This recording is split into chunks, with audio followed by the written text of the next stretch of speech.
Welcome to the Upland Nation podcast. Scott Linden here. Glad you could join me. Some education this week on the show. Hope you will learn something or remember something and pass it on to a shooting or a hunting or a bird dog oriented friend as well. So starting off, our industry insider segment this week is from Scott Trulock of Trulock Chokes. Yeah, they've been in the business a long time. They know what they're doing, and of course, I support them. They support me, and so on and so forth. We'll be talking about patterning your shotgun, some of the new ammo choices, and which non-toxic is your best choice. And we'll learn a little bit more about how they make choke tubes as good as they do. And then our second industry insider this week is Jim Burris. He's the founder of the Bird Dog Society. This organization has had a relatively low profile, but is now standing tall in the world of doing service for the dogs that do service for us. Learn more about the organization and what you can do to help. Our road trip this week, a listener asked about how to get away from all those annoying side-by-sides, the off-highway vehicles. We'll talk about that, and I'll have some strategies based on my own experience there. And then I asked you all where you hunted this year. I don't want the latitude and longitude. No, I mean, did you hunt in-state or out-state? How many of you went out of state? Some fascinating stuff there as well. It's all coming up on the Upland Nation podcast. We're made possible by Sage and Breaker Gun Care products, Pointer Shotguns, Mid-Valley Clays and Shooting School, Trulock Choke Tubes, MidwayUSA.com, Purina Pro Plan Sport, LandTrust.com, ESPAmerica.com, and High-Vis Shooting Systems.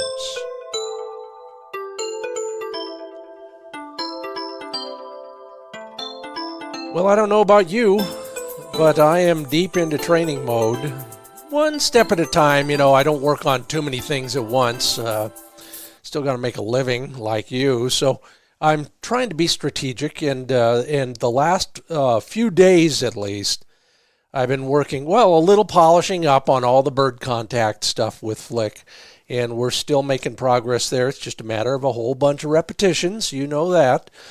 But I've reintroduced the whole idea of blind retrieves. Yeah, that's how bad a shooter I am, so I have to do a lot of asking of my dog to find birds that he didn't see go down, and I didn't even know I hit sometimes. No, not really. But anyway, you know how valuable a blind retrieve can be and how hard it is to teach that.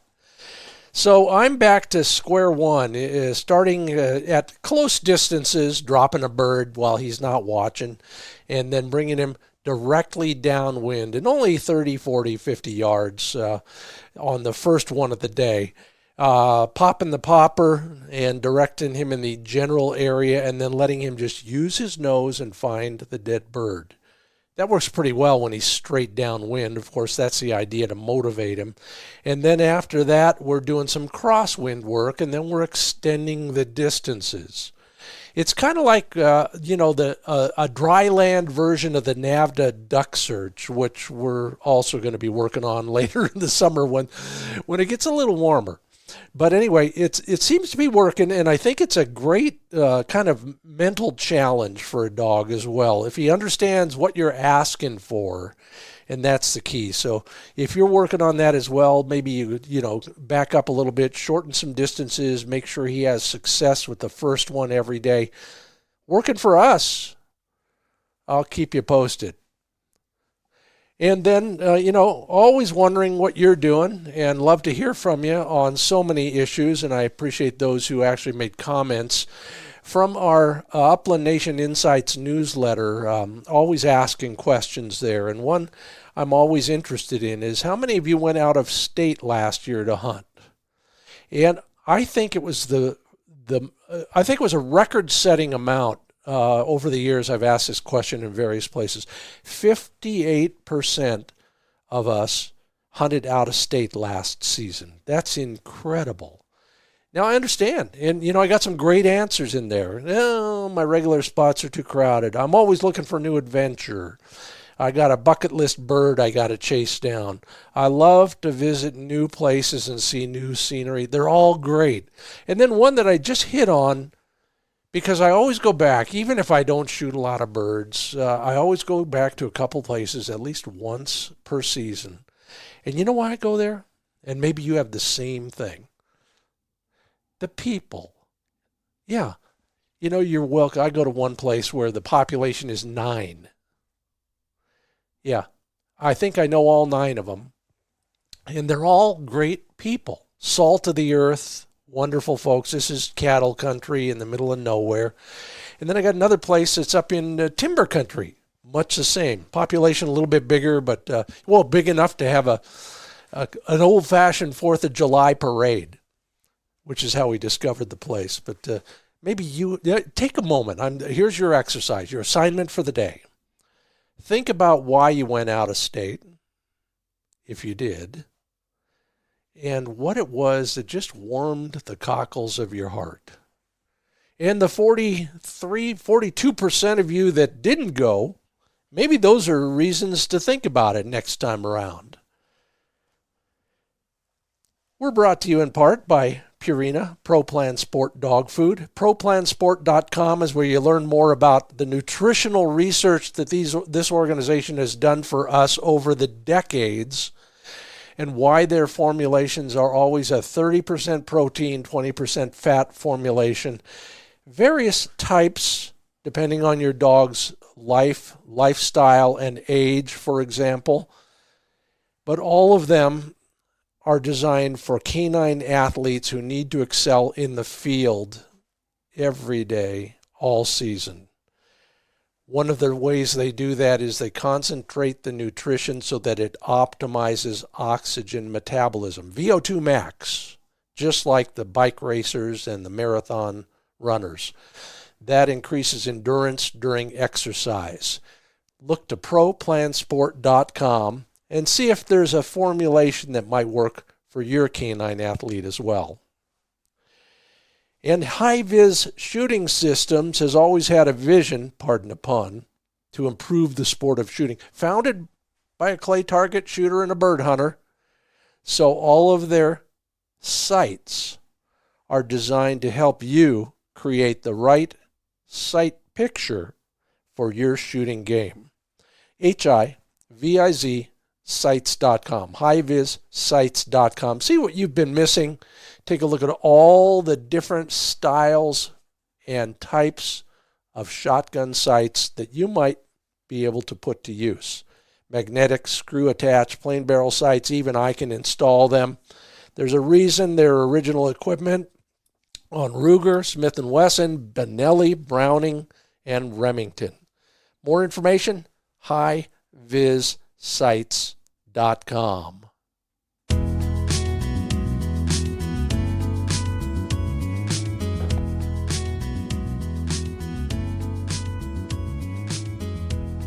You know, having started journalism life as a business reporter, I get a real kick out of talking business with business people about the business of bird hunting and bird dogs. And here's my chance once again to get some information for all of us that I'm sure will make us a better shooter.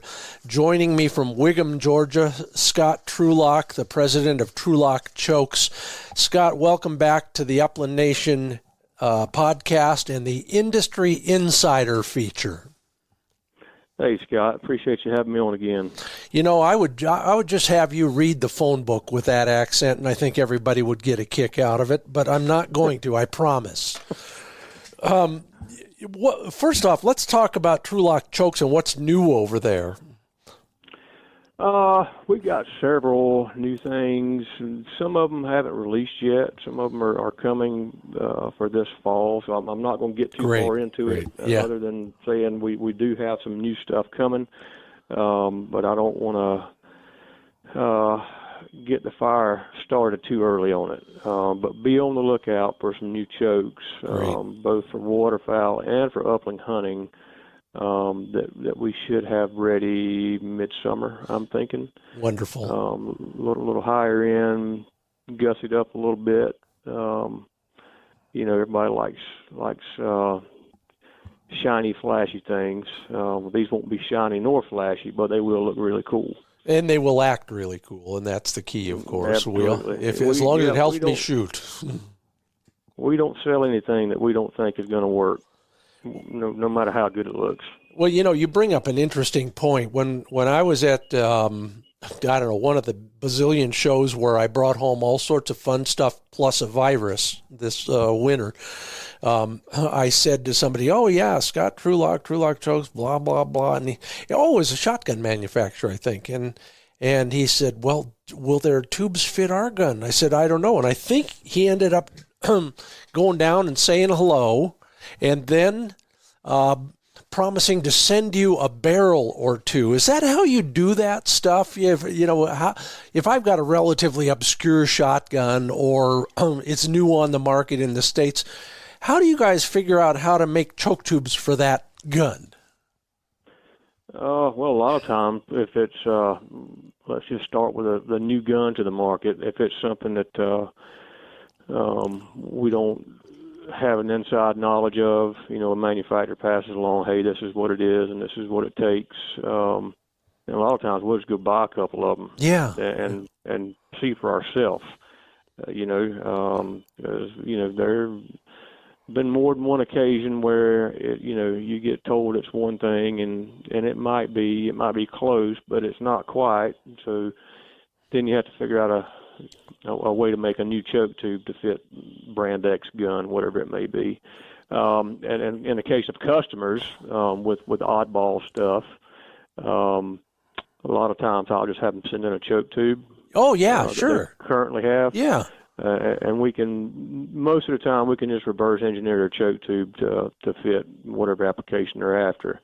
If it's something really hinky, I will have them send in a barrel so I can make sure that what we're doing is going to fit when they get it. There's got to be a whole lot of science involved in that stuff, or engineering, I should say.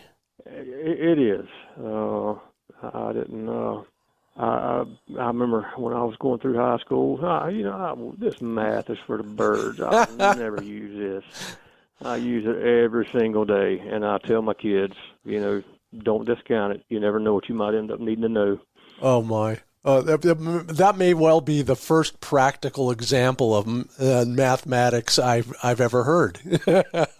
Sorry, Mr. Mescon, my 7th grade algebra teacher. He tried to make it relevant, but he never used choke tubes as the reason. Yeah, there you go. Yeah. You showed me something in Las Vegas that's a bit of a departure for a choke tube company, but it is new, and I want you to brag on it. Yes, sir. That will be the Trulock Model 67 22 rimfire rifle. It's a project my daddy George started back in he started doing some leg work on it back in 21, but really got rolling in the last part of the first part of 22. Of course, that's before he got real bad sick. But yeah. But 21, 22, he started working on this thing, and me and my brother Jared are bringing it to market finally. I think we're going to be there early summer, midsummer. Wow. When we're ready to release this thing. But Scott, it's going to be. It's a single-shot bolt-action pull-to-cock rifle. It's a reproduction, if you will, of the Winchester Model 67. Okay. It is a far cry from the Winchester Model 67. We have really gone through this thing and tried to make it the best single-shot 22 that you will ever get your hands on. The only thing, the original Winchester used a bunch of stampings for various parts. Mm-hmm. The only stamped parts that we're going to have on this thing are some springs.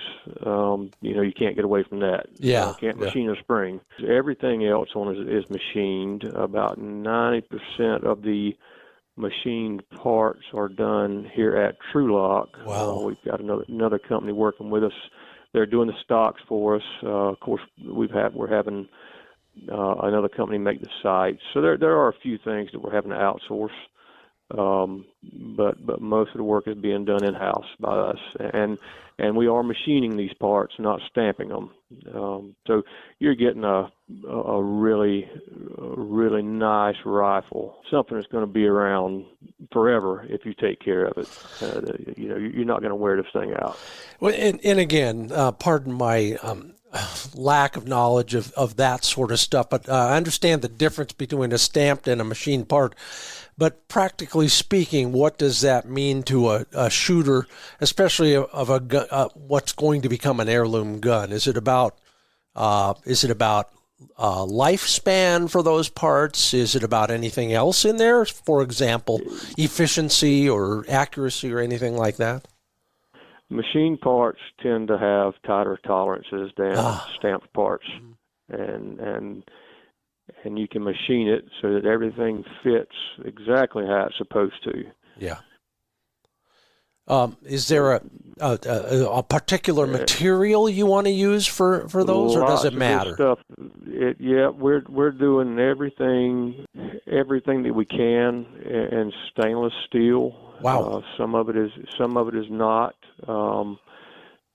just for design purposes. But most of the machine parts are stainless. The bolt handle, all that stainless. The safety is stainless, and some of the other parts are not. But again, unnecessary to make them out of stainless. Yeah. You really don't gain anything one way or another by using. We're using a lot of some of the parts are 4140 steel, which is very common in the gun industry. Mm-hmm. 4140 for 4130 barrels are made from it, receivers are made from it. So that's a common material within the gun industry to be used. But the parts that are exposed are stainless. We've got a machined trigger guard on it, and everything we're doing as to the highest quality as we possibly can. Do you think there's some positive fallout over there in the factory from doing a project like this when it comes to making a choke tube down the road? Some of the stuff we're learning, I'm sure it will be used in future projects. Choke tubes. Choke tubes is our bread and butter. And I hope this rifle becomes a large part of the company. But we do all kinds of odds and ends. For instance, I'm getting when you called before, I was getting ready to set up to run some parts for an aircraft manufacturer. So we dabble in everything. Yeah. If we want to learn more about that rifle, we're probably going to have to wait a little bit longer on that. Once we get a little closer, we'll be putting out lots of information about this thing. Okay. Availability, details on it, all the stuff that folks want to know if they're interested. We will have that available. And check, stay on top of that, everybody, at TrulockChokes.com. Of course, there's always something there. I'm looking right now. Receive a free choke case. Let me move my little thing here. Orders over $99.99, for example. I'm Scott Linden. This is the Upland Nation podcast. That's Scott Trulock on that end. He's the president of TrulockChokes.com.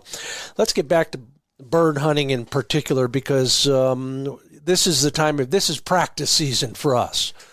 And so we have the chance to actually possibly get better at shooting. I know I do have that opportunity.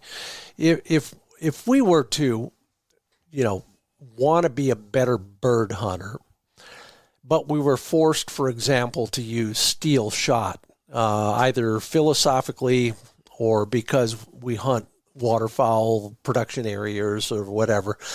TSS, the tungsten super shot, I think is what that is. That's coming. Mm-hmm. That's down the road. But, most upland bird hunters aren't going to spend a couple, $3 around on that stuff. They're going to buy the steel shot shells instead. What is the importance of choke tube considerations when it comes to steel shot? Well, you got one. The biggest thing to remember with steel shot is even in your small 7.5s, number 7 steel shot, it patterns tighter than a comparable number 7 or 7.5 lead load. Yeah. The bigger the shot is, the more extreme that difference gets. Okay. Typically, your waterfowl loads will pattern at least one full constriction tighter with steel shot than it would with a comparable lead load. Okay. And you also, if you're shooting factory chokes, you got to be careful, especially with your larger diameter steel shot. Some of these things look like they were made with a hammer and a chisel when they come from the factory. And the quality of the steel is often called into question.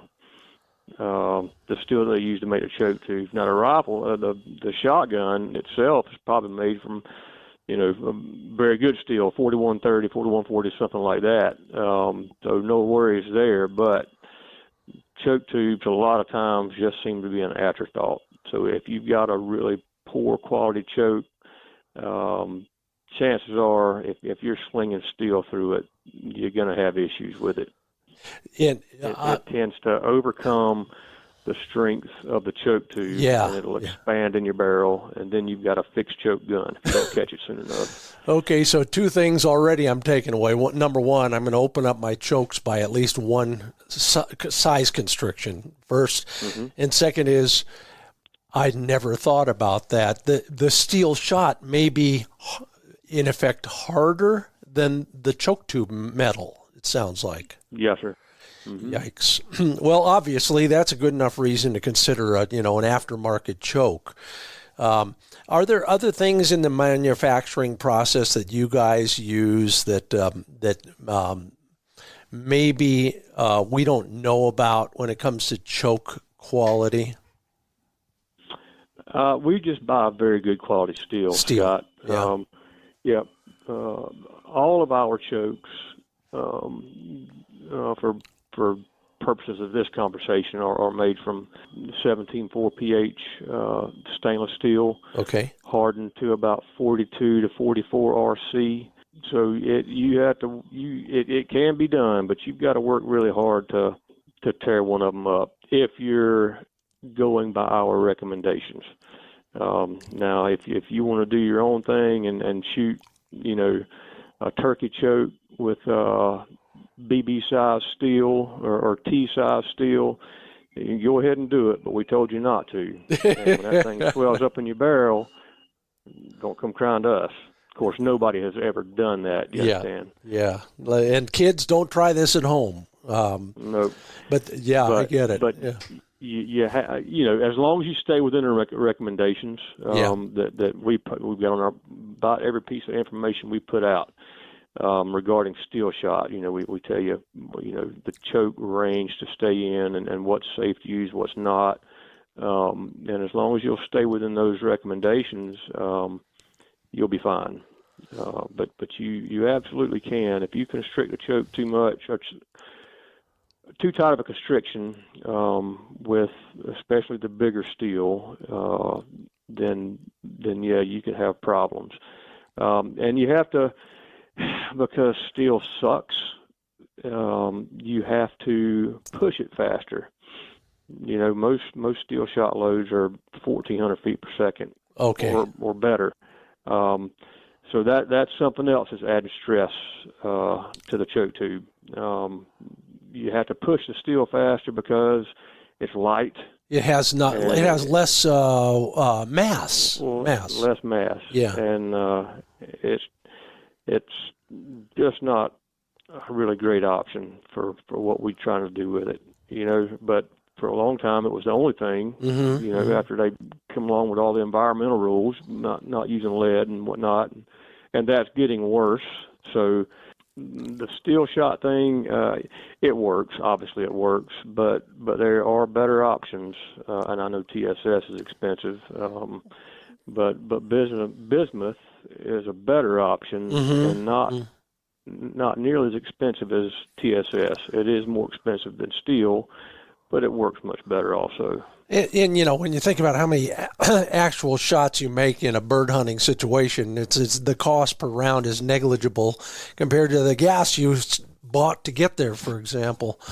You know, the other thing about that is what has been your experience with bismuth and choke tube constrictions? Do we shoot the same as we would with a traditional lead load in that case? Pretty much. Okay. Pretty much. Yep. Yeah. Yep.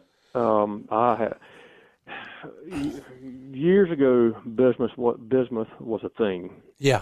And then it went away. I don't know why, but now it's back. And what I've tested so far from most manufacturers, it shoots really, really well. And it's heavier than steel. Yep. And it's just a better shot option as far as non-tox goes if you don't want to shoot tungsten. You get all these calls from all these people like me all the time. Is there any trend, or is there a number one question you guys put up on the lunchroom blackboard that that everybody gets every week? Yep. What choke should I use? What constriction? You mean That's the number one question? Really? All right. Well, walk me through the answer, Scott Trulock. It's all dependent. It really varies from situation to situation. If you're shooting over dogs, a lot of times you're going to be able to get up close and take a fairly close shot. So you don't need a full choke in your gun. Maybe an improved cylinder will work just fine for the majority of your shots. You're always going to have the exception to that. Sure. But if you're walking birds up and they're out there running ahead of you, they're not going to let you get real close before they bust and get in the air. So in that case, you're going to want a tighter choke, some improved, modified, even full choke. For most, and that's dependent on, again, what kind of shot shells you're using. If you're using tungsten, I'd probably pick a middle ground choke, like a Skeet 2, because tungsten performs so well. You don't need a super tight pattern at longer ranges to make it work, and it's still open enough at close range where you don't have to worry about shooting past the bird. Bismuth, I would treat it just like lead. It's again, you can pick your poison with either most of my shots are going to be within 30 yards. Therefore, I need an improved cylinder or not. I know from experience these birds are going to bust out in front of me, getting up at 30 yards and heading away from me. But I'm going to need something tighter. In that case, you're going to a tighter choke. And steel, same thing applies. I would, steel shot, I would, whatever you think you would normally use for the distance you're shooting, let's just say improved cylinder again, for your close range shots. And if you're using a larger shot, absolutely back it down one constriction. If you're using smaller shot, you might be able to get away with the same constriction you'd use with lead, but again, you're going to have to pattern your gun, and that's the thing I was leading into. Good. And no matter what we tell you, this is all based on our shooting with our chokes and our guns with the ammunition we've chosen to test with, because we cannot shoot it all. There's just too much out there. Too many different brands and options of throw weights and feet per second. And everything, all that makes a difference as to how your gun patterns. Take our choke with your selected load and go pattern it before you go hunting. So most of us, I would suggest, don't have ready access to a range with a pattern board. I always suggest, if nothing else, everybody can probably find a refrigerator box, and then shoot a few times into that, and see what your pattern looks like. Yeah, beyond that, though, are there any other things that somebody who's doing a DIY patterning exercise that they should do or look for when they look at the box itself? Yep. So shoot it at the ranges you're expecting to use in the field. Yeah. And try to shoot. We always like to shoot from a rest versus offhand, because in this instance you're trying to find out what your gun is doing. We're not worried about how good a shooter you are. You just want to know what your combination is doing. So we want to essentially aim our shotgun, and this is the only time, but this is when we want to aim our shotgun. Yeah, you want to take out, wobbling around, all that sort of stuff. Just like you were shooting a rifle, aim it at your paper. Right. Pull the trigger, go see what you got. And what you're looking for, in wing shooting, we typically pattern 30-inch diameter patterns.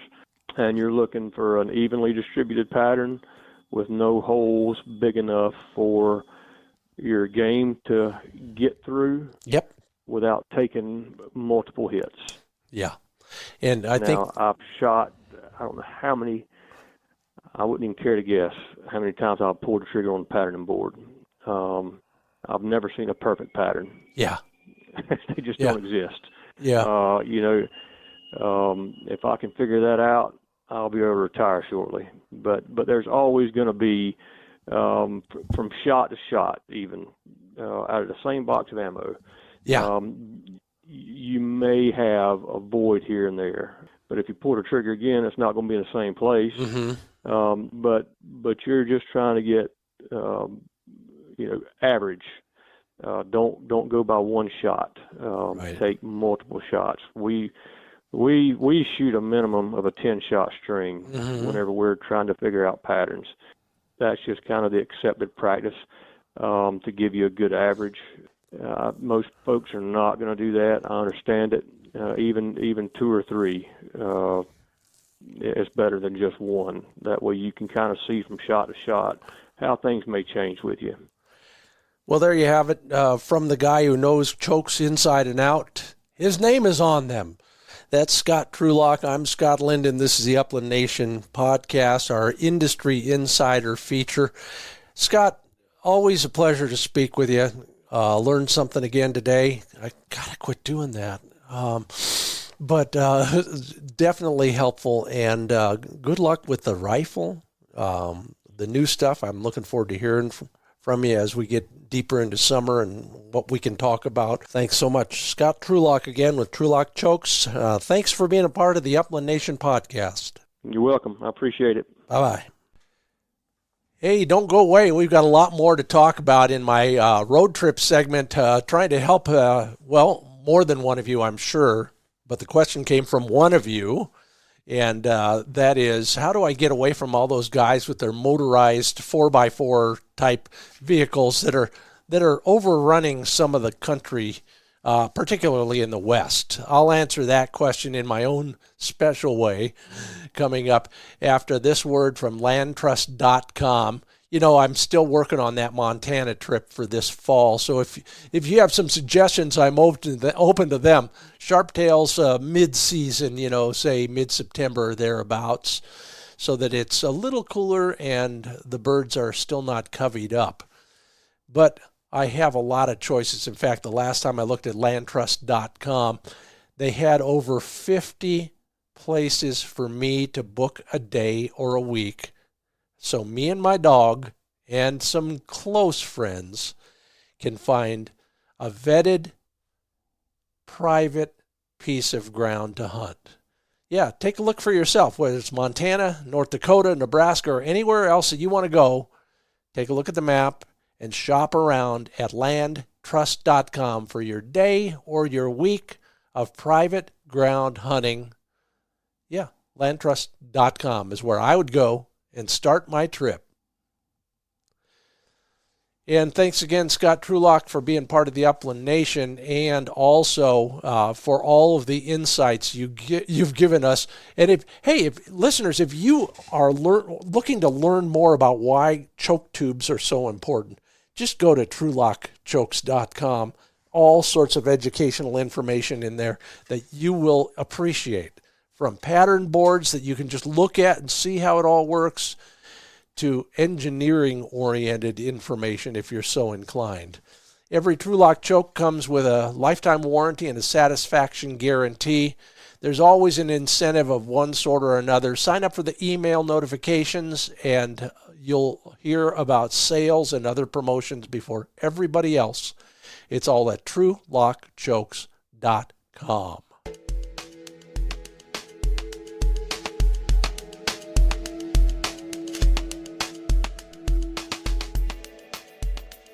Well, I've watched the organization since its inception, if you will, and excited to see them, just passing milestone after milestone. The Bird Dog Society is the name of the group.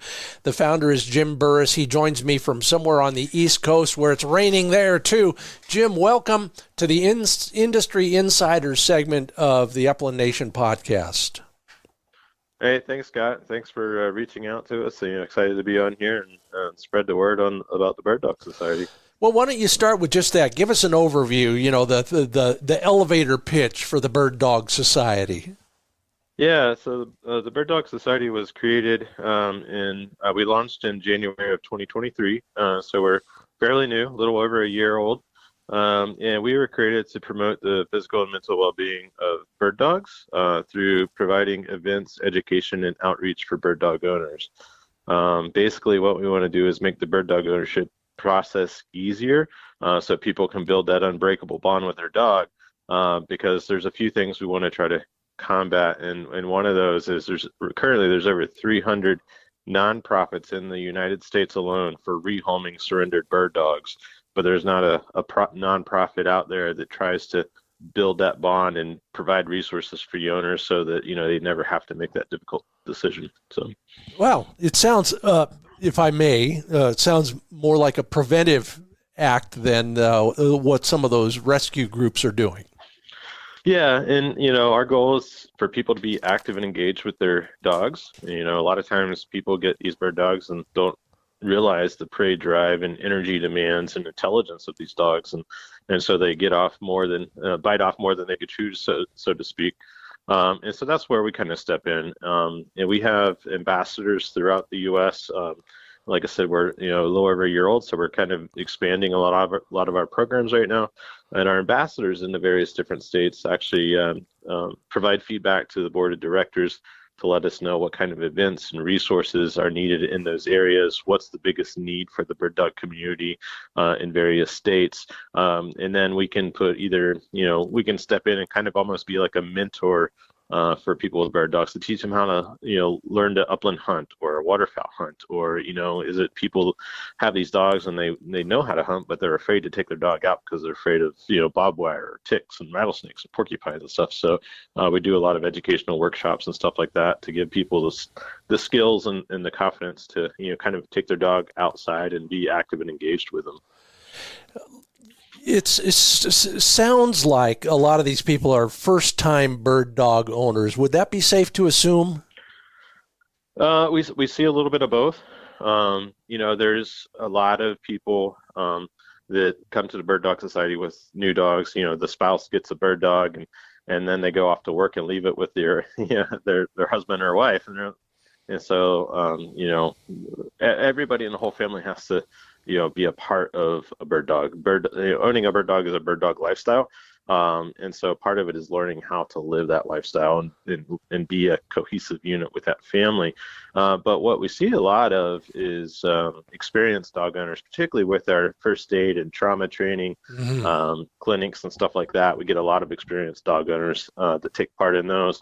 But the kind of the local impact that ambassadors and eventually chapters will have in states that's where we hope to pull in a lot of those more experienced and established people in those areas, to where we're actually going out and doing volunteer opportunities out on public lands to remove unneeded barbed wire, or maybe fill in abandoned wells, or remove other hazards that your bird dog may encounter on public lands.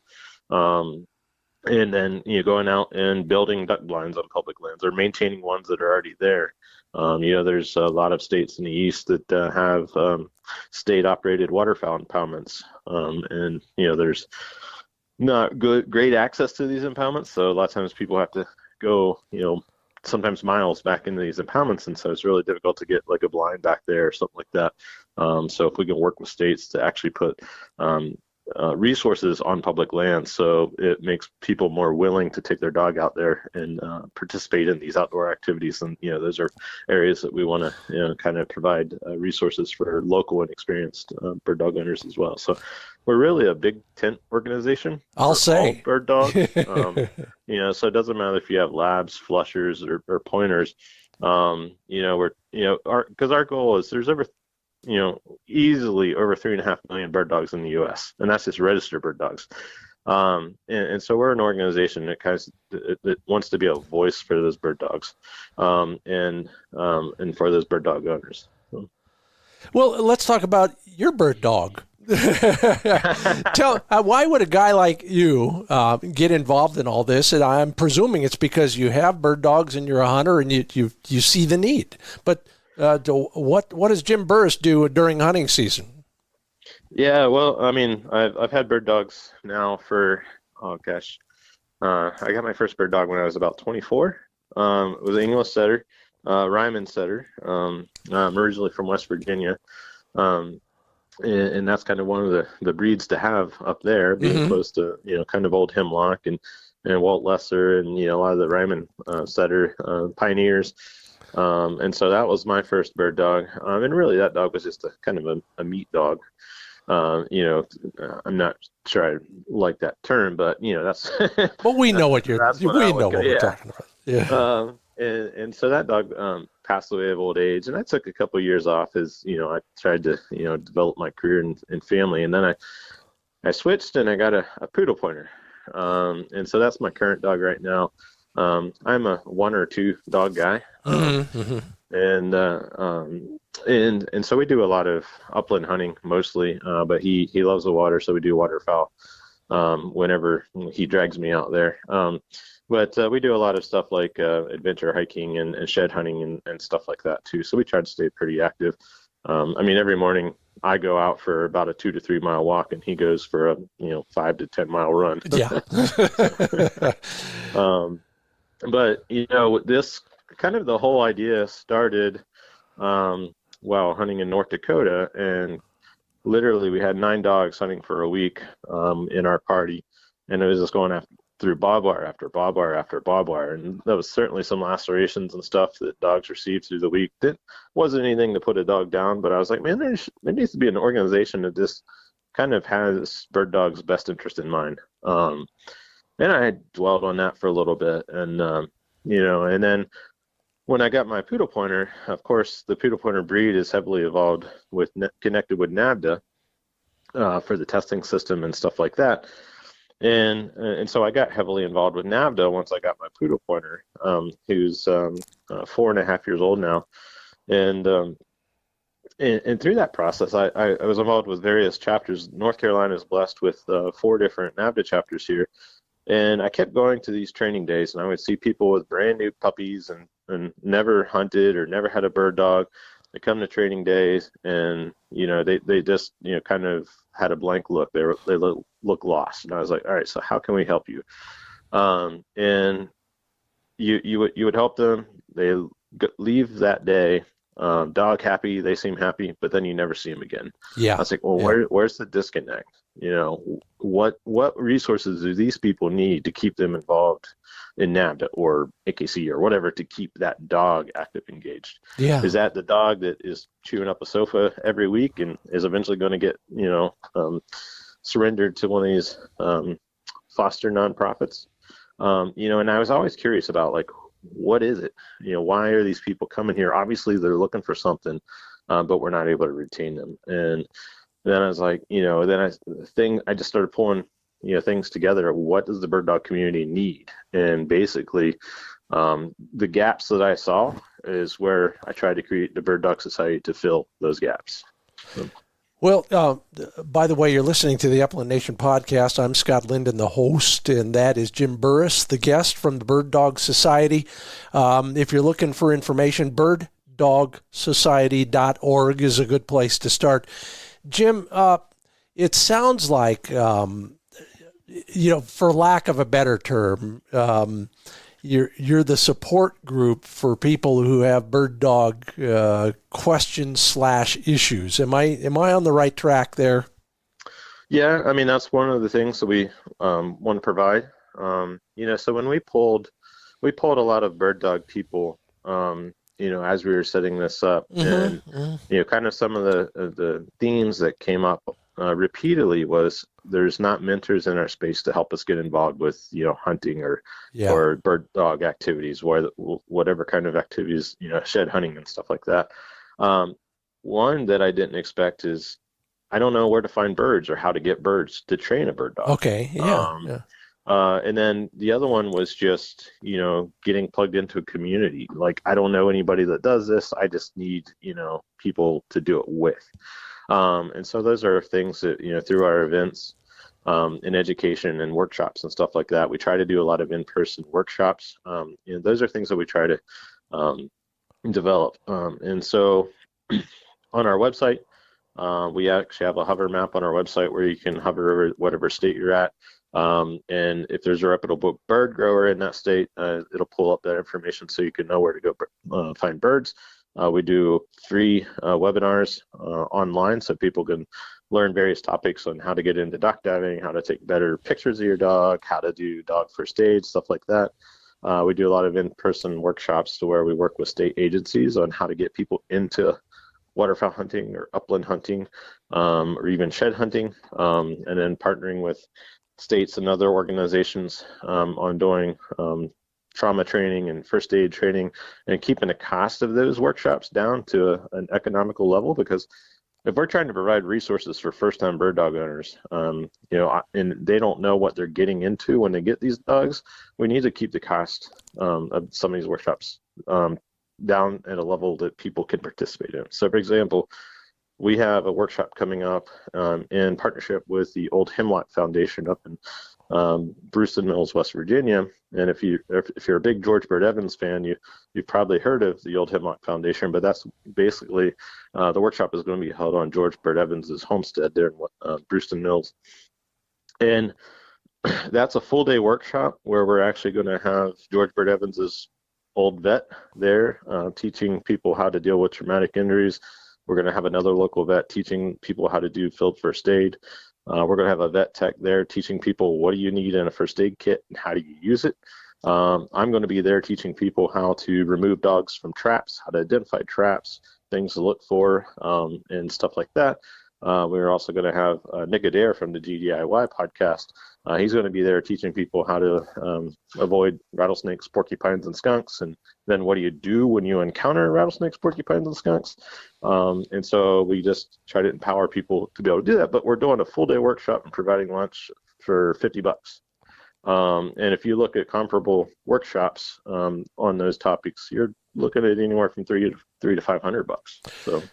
Yeah, it's interesting. You look at the continuum of learning opportunities in the bird dog world. There are a lot of them, but there's a lot of gaps in there as well. And it sounds like to a great degree you're searching hard for the gaps and trying to fill them. Is there one particular area that just keeps coming up that people always need help with? Well, I think it's one of the things that comes up a lot. People want to learn how to hunt, and those workshops are always very popular. But something that comes up that is kind of more of a challenging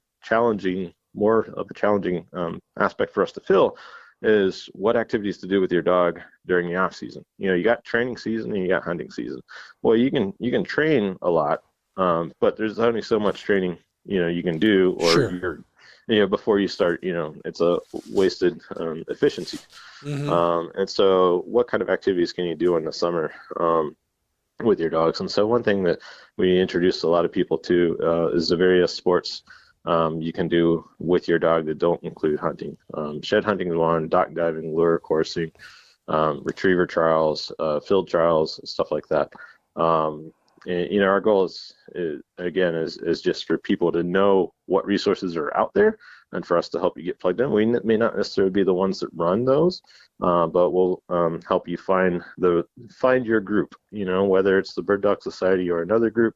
We're there to be a resource to kind of mentor and give people advice on these are all the resources that are out there.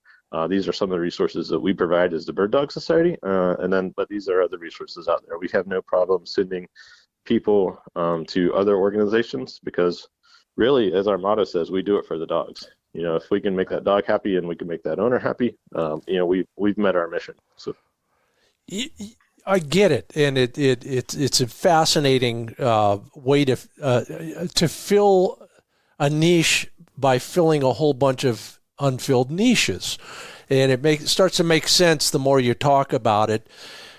Jim, one of the things that most of our listeners are going to suggest is, well, yeah, I know, but I'm a member of that and that and that and that, and I do that and I volunteer, and then, but do you have something for the more advanced, more avid, more hardcore bird dog people who maybe know about most of the stuff? Is there anything in particular that you think a more experienced dog handler might benefit from? Well, we have one really cool event that we did this past February, and we're looking to expand that program. We actually have some meetings coming up here soon to work on our second iteration of it, and that's called the St. Hubert's Trial. Oh, yeah. And this is a field trial based out of Europe, and it focuses more on you and your dog as a partner. How effectively do you hunt as a unit? That's something we did down in South Carolina this year. And we did it as an event. Most of these organizations, nonprofits, have, banquets and fundraisers or some kind of marquee event, right? Mm-hmm. And we brought in people from all over the East Coast for the St. Hubert's Trial. And really, we just focused on having community, getting your dogs out in the field and just having a good time with other bird dog owners. And so that's a full weekend of activities, and literally nobody wanted to leave that event just because it was so much fun. And if your dog scored over a certain level, your dog was able to earn its PhD, which stands for Practical Hunting Dog. And we just kind of made it all about the community and about the dogs.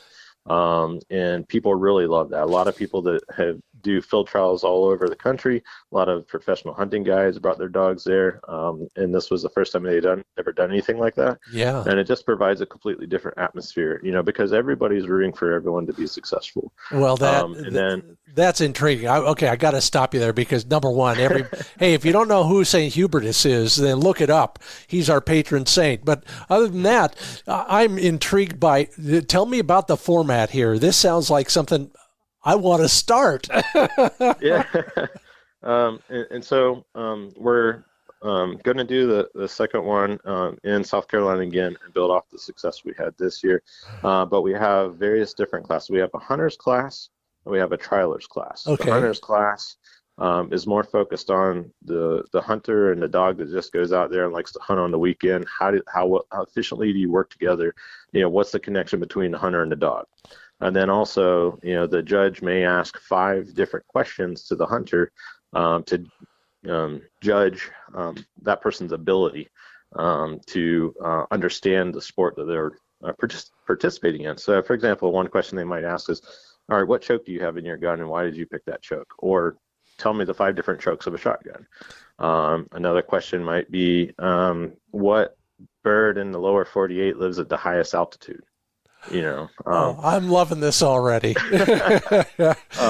And so you can, and sometimes at the end of the day, when the judges tally up their cards, sometimes it comes down to those questions. Wow. But it's literally when you're going out with a St. Hubert's trial, the judge and you are out hunting together. Yeah. And the conversation that you have with the judge is just like you would have with any other hunting partner. And because we don't have big purses at stake, or, there's not going to be a grand champion, really crowned at the end of the day, everybody's just there to have a good time and make sure their dog has a good time. Now, one thing about the St. Hubert's trial is your shooting efficiency is part of the judging process. Well, never mind then. No, I love it. Proficient hunting unit without actually making game, right? Yeah. So part of what they look at is making game. But there's a pointers class and a flushers class within the hunters class. And then in the trialers class, there's also a pointers division and a flushers division. And then next year, one thing we're kind of considering is, doing some type of retriever aspect of it as well. Sure. So. Yeah, I don't see any reason not to. I love this idea. And is there a page on the website that we can learn more about that particular event? That particular event was this last February. It'll be next February. So our organizing committee is actually going to be meeting here in the next couple of weeks. So we'll have more on the St. Hubert's trial coming up on the website later this year. Excellent. Well, that right there has tripped my trigger, and there's a whole bunch more. In fact, I just got the website up here, and I'm looking at all sorts of things that somebody might be interested in.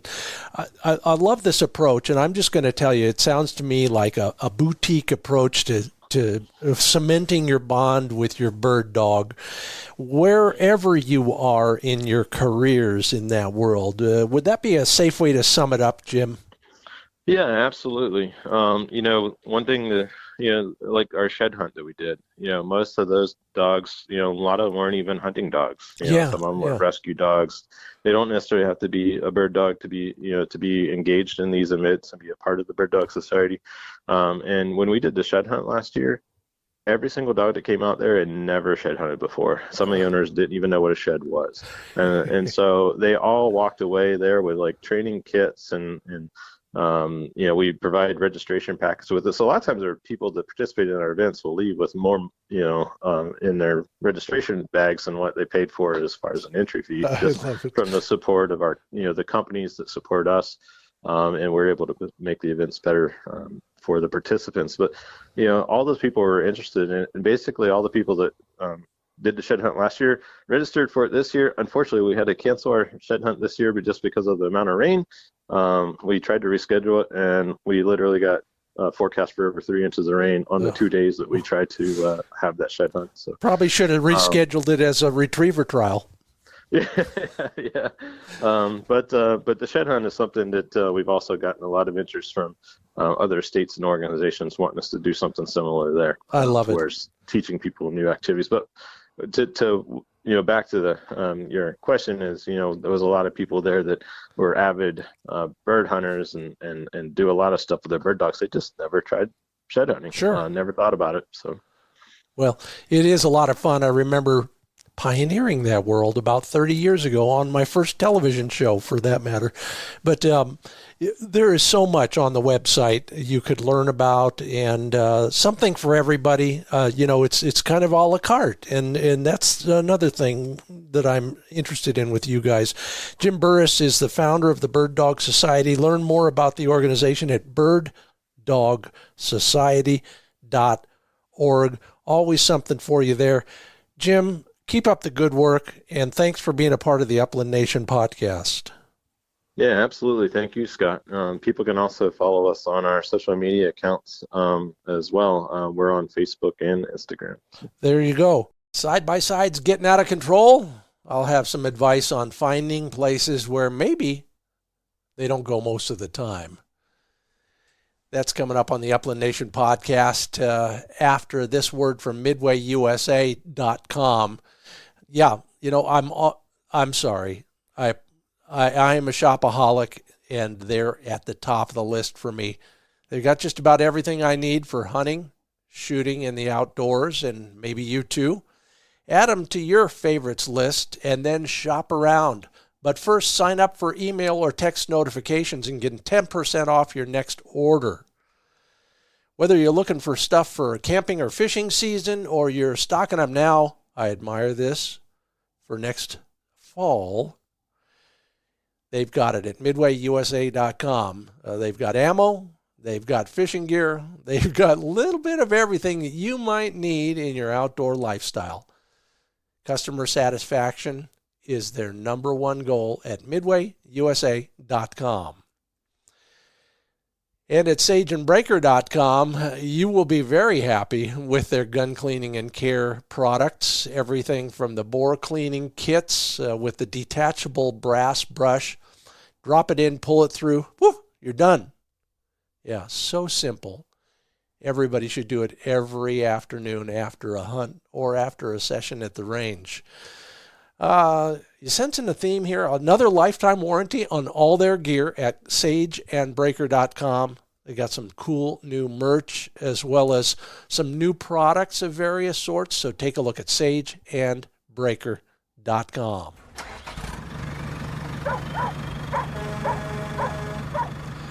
Yeah, who can relate to this? Joe Rundell asked me recently on one of the social media sites. There are some states where hunting off ORVs, off-road vehicles, is getting out of hand, in my opinion anyway. And I think a lot of us would agree with that. It would be nice to find places where they don't go.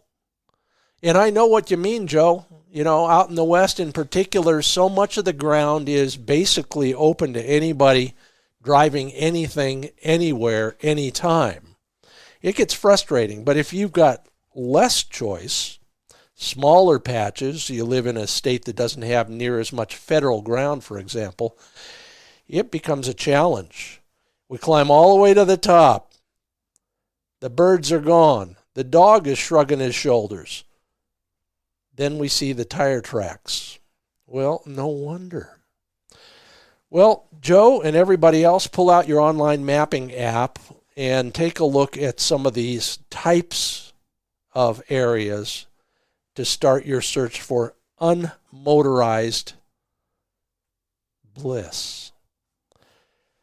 Obviously, wilderness areas, many of which, if you look at the map carefully, are basically surrounded by roads. So you can drive right up to the edge, and some of those edges are right where the good hunting starts. Take a look at those. And then the ones I like most, especially in the West, are wilderness study areas. Now, the reason I like those is not because eventually they'll probably be designated as real wilderness where there will be no roads and will be no motorized traffic, but because most of those wilderness study areas have roads going right inside of them, you know, just penetrating them like a needle going into the cell on those, you know, Science Channel shows. They are not in the wilderness study area. If you look at the borders, the border goes along both sides of the road all the way up into the middle of that area. Those are legit. You can use them, drive up there, and then hunt, but nobody can drive past the end of the road, theoretically. Now, nobody's going to stop some schmuck who's going to break the law unless you report him. So, try some of those, Joe and everybody else, and see if you can find something out there that might be motorized vehicle free. Good luck. And the road trip this week is brought to you in part by espamerica.com. Yep, shot 100 rounds Sunday. And my shoulder hurts, but my ears are just fine, thank you. espamerica.com. Take a look at the variety of hearing protection devices they have. The fact that they are custom fitted, and by the way, that's a simple process. You just go in to any hearing aid professional and they'll do the fitting for you. They send off the molds to espamerica.com. A couple weeks later, boom, your own electronic hearing protection devices are there and protecting you for the rest of your life. Learn more at espamerica.com. And once you're protected from hearing loss, head for midvalleyclays.com and start shopping for your new shotgun. In stock, 2 rooms full of great guns. More importantly, Dave Fiedler and the crew at midvalleyclays.com can find just about anything for you. They have a line on some of the more rare or hard to find models, certain kinds of wood, certain kinds of gauges, for example. If you're looking for a smaller gauge, they are Sub-Gauge Central. And Dave Fiedler has offered to our listeners right here on the Upland Nation to counsel with you on the phone on any gun buying related questions, whether you're trying to decide whether you're ready for a 28 gauge, you're trying to upgrade or change from one style of gun to another style of gun. You need a pistol grip, or is a straight stock right? Those are the kind of things Dave knows because he's, number one, a champion sporting clay shooter. Number two, an avid bird hunter. Dave can ship anywhere. Call Dave. Learn more at midvalleyclays.com.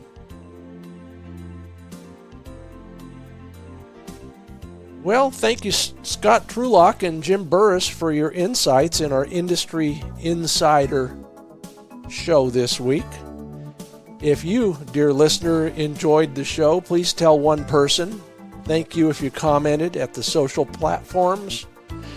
We're made possible by Sage and Breaker Gun Care Products, Purina Pro Plan Sport Dog Food, ESP America, Electronic Hearing Protection Devices, Mid-Valley Clays, that's where you go for guns, Trulock Choke Tubes, MidwayUSA.com, LandTrust.com, and High Vis Shooting Systems. Always something new to read, listen to, or watch at FindBirdHuntingSpots.com. I'm Scott Linden. Until I see you in the field, I'll see you there. Thanks for listening.